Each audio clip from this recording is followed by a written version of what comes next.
Hey everybody, welcome back to the channel. I've got an exciting new release battery for you today from CyclenBatt. They took their very popular, budget-friendly lithium iron phosphate mini and added smart Bluetooth technology to it. So we'll have a full Bluetooth demonstration today. I'm going to find out if this battery is the same quality as their previous models. So if you're looking for the full test teardown interview on this new CyclenBatt, you found the right video. Let's get right into it.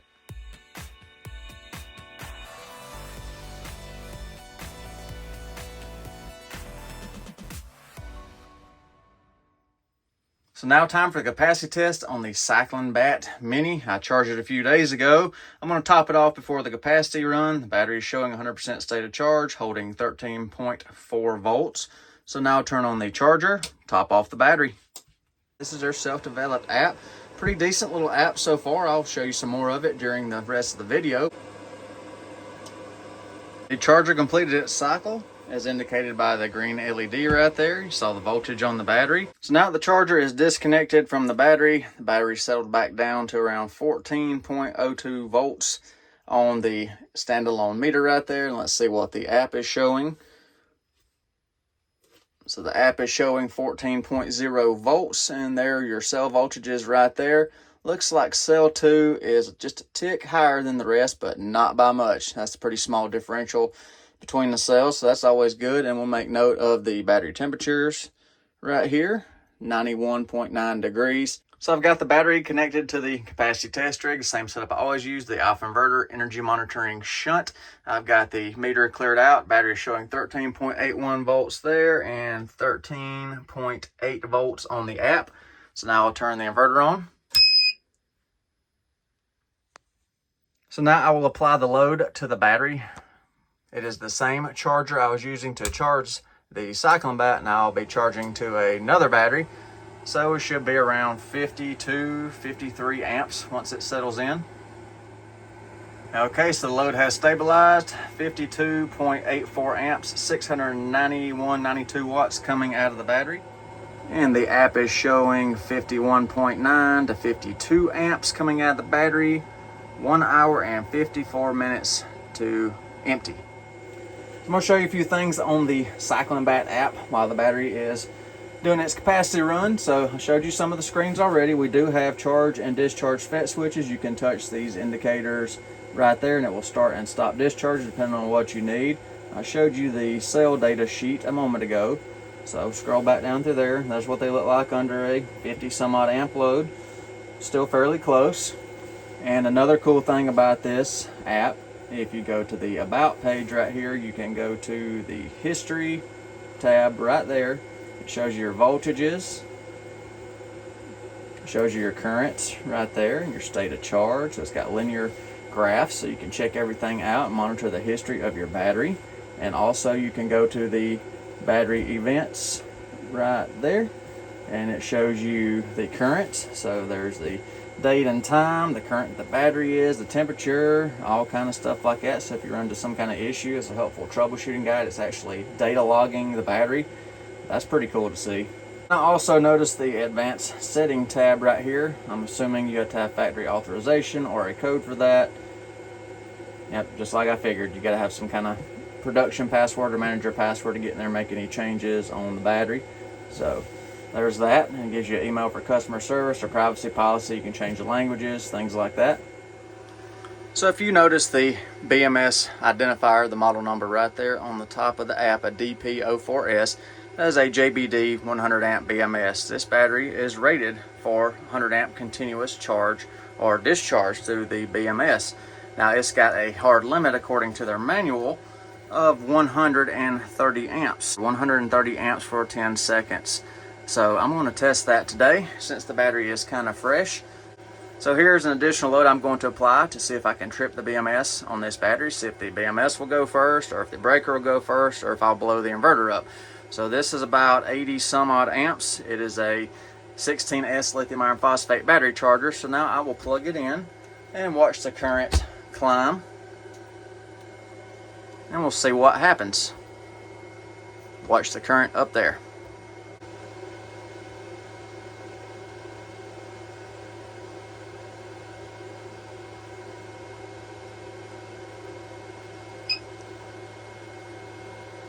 All right, I'm exceeding the battery's capabilities. I'm exceeding the inverter's capabilities. And that was the BMS. So the BMS functions as designed. Nice. And about 30 seconds later, the BMS reset. Those JBD BMSs are very sensitive. So I like those BMSs. I like to see a quick trip like that when you're exceeding the current. So I will put the load back to the battery and continue the capacity test. Run it at the 53 amps for the remainder of the test. Just crossed the estimated halfway mark for the capacity run on the CyclenBatt Mini, and the Bluetooth is showing 51%, 58 minutes left. About to reach the rated capacity on the CyclenBatt Mini. I will film it live as we roll over. There we go, reached the rated capacity on the CyclenBatt Mini. The Bluetooth is showing 1% remaining. So I'll see how much more we get for a bonus. Voltage is starting to crash off pretty quick on the CyclenBatt, so it's almost over. A little bit over 104 now, so I'll just keep recording until it shuts off, either the inverter low voltage or the BMS cutoff.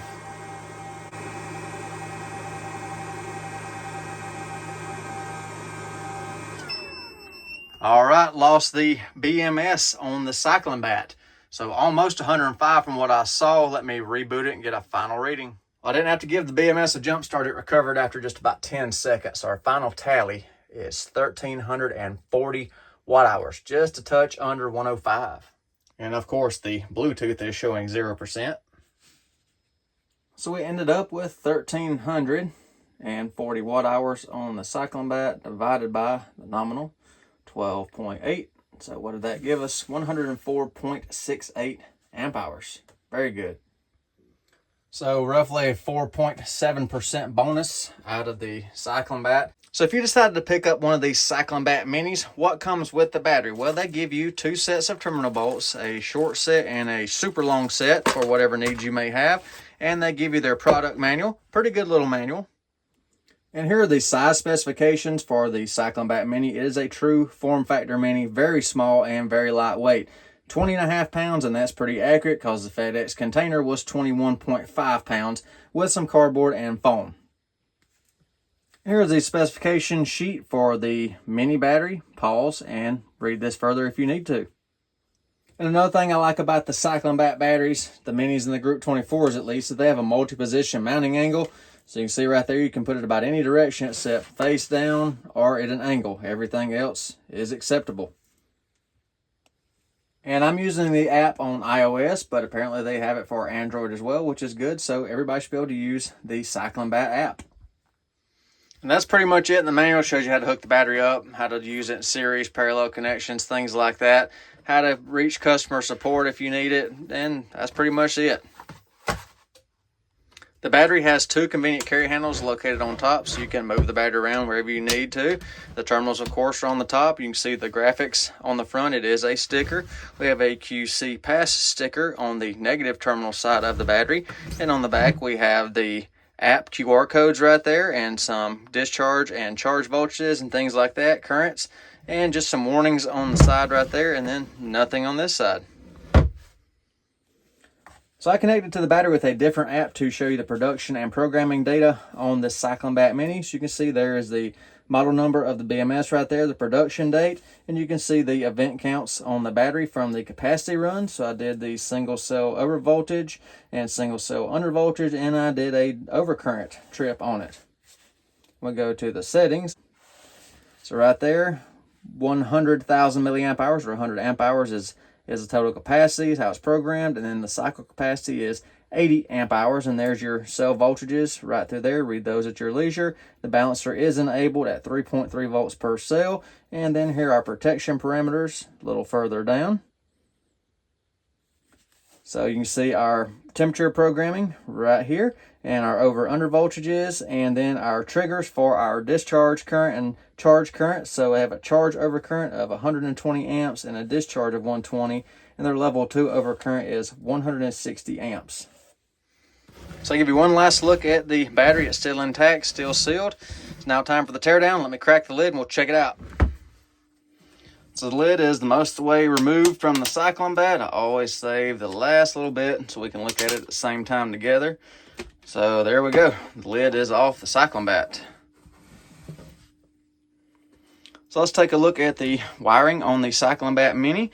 The positive lead is a single 6-gauge conductor, 200-degree jacketed with hydraulic crimp connections on both ends. And then the negative is 2 8-gauge conductors, silicone jacketed as well.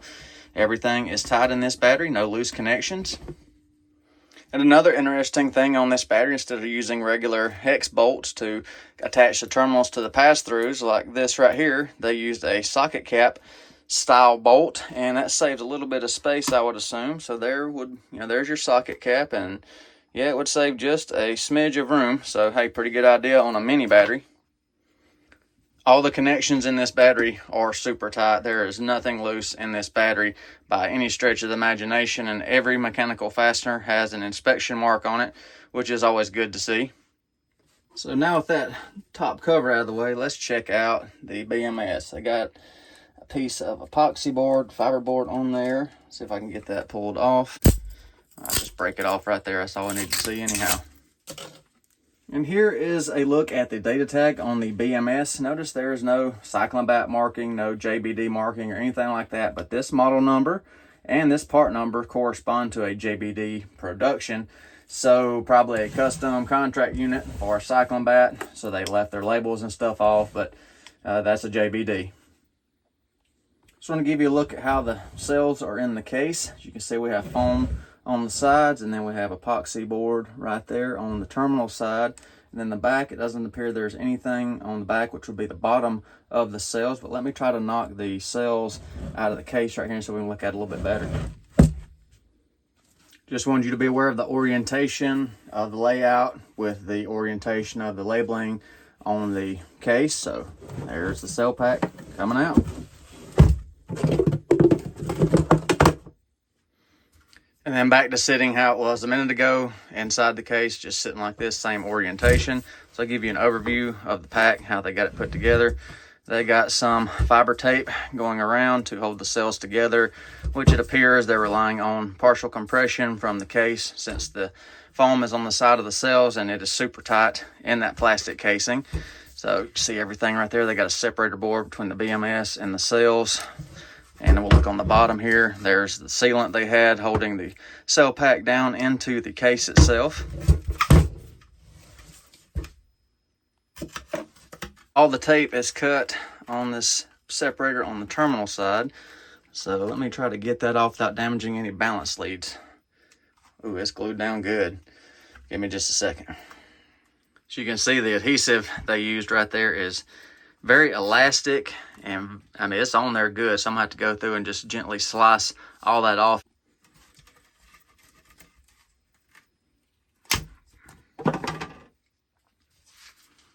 Here's a look at the cell assembly. As you can see, we have nice wire loom management on the balance and sensing leads there, and all the connections are soldered. They got a solder connection on there instead of a machine screw or mechanical fastener, so it seems to be okay. I prefer a mechanical fastener with a ring terminal or something like that, but I've seen several other batteries with solder connections, not had any issues. The laser welds look good on this pack. The bus bars are covering all the terminals properly. If we look right here, we can see the single NTC sensor coming off the board. It's glued down on the actual lead to the sensor. The sensor is in contact, light contact with the pack right there, but I don't know why they didn't put a little glue right there on the end as well to help capture the heat better and have a more accurate temperature reading on the cells, but you know, it seems to be okay. And this is one of the cell QR codes, manufacturer 0MD.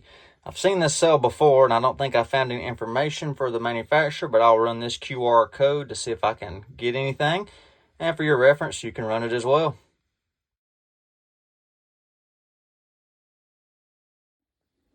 So as I thought, the QR scanner couldn't find the manufacturer information, but they do appear to be a recent production cell. That's always good. Just look a little bit closer at the pack, and we'll move on to something else. You can see each of the cells has a fish paper separator material between each of them. That's good to see as well. So not bad overall on this pack, but there's always room for improvement.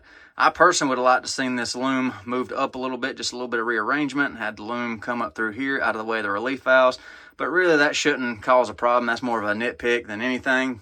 So I mean, decent pack, should serve you well. I don't see really anything to knock it on too bad. I'm going to show you one more thing on the BMS and we'll move along to something different. If we look under the heatsink right here, you see the white switch tucked in under there.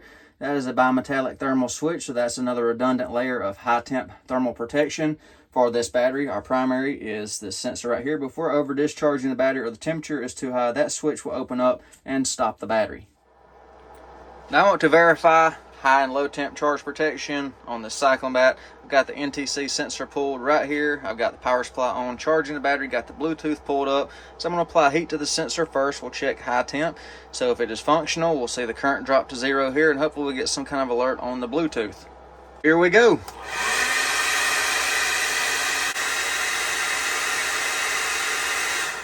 All right, it works. See the current drop out here. Went to standby right here, see if we got any kind of alerts or anything. High temp charging. Can you see that right there? High temp charging. Awesome. Let's look at the cell page and see if we have a temperature right there. So right there, 136 degrees. So we'll watch this and see when the charging reinitiates. Right there, around 130 degrees Fahrenheit, the charging came back on. Great. All right, now the same principle applies, but this time low temp charge protection check. So I'll wrap the sensor, tuck it into my ice pack right there, and see if we have functioning low temp charge protection. We'll go over to the temperature right here, so we can watch temperature, and then we'll see the current drop out, hopefully around 32 degrees Fahrenheit.